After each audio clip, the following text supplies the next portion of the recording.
As of the latest readings, Lake Powell stands at an elevation of 3,545 feet above sea level, according to the U.S. Bureau of Reclamation. That means the reservoir now holds only 27% of its total capacity, a stark reminder of the ongoing water challenges facing the American Southwest. Even more alarming, Lake Powell is down 31.42 feet from this time last year, showing one of the steepest annual declines in recent history. Lake Powell, located along the border between Utah and Arizona, is the nation's second-largest reservoir, just behind Lake Mead. Formed by the Glen Canyon Dam on the Colorado River, it serves as a critical water storage and power source for more than 40 million people across 7 states, including California, Nevada, Arizona, Colorado, New Mexico, Utah, and Wyoming.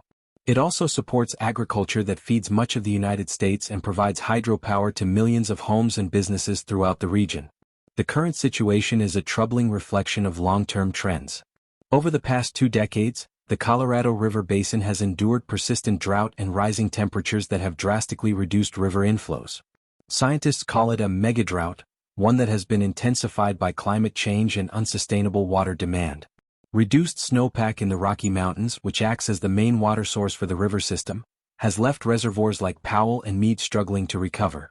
During the previous 2 years, there was a brief period of improvement as wet winters and snowmelt slightly boosted water levels across the basin.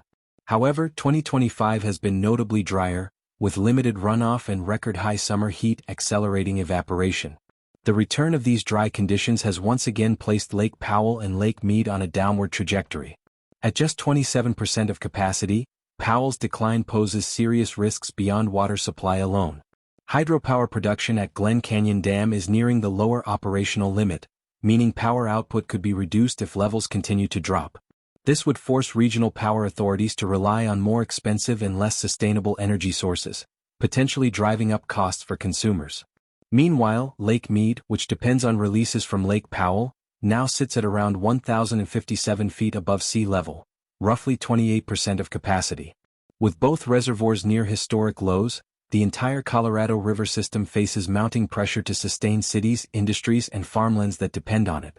Water managers warn that without a strong and wet winter ahead, the Southwest could face new water restrictions in 2026. Deeper cuts and emergency measures will be required.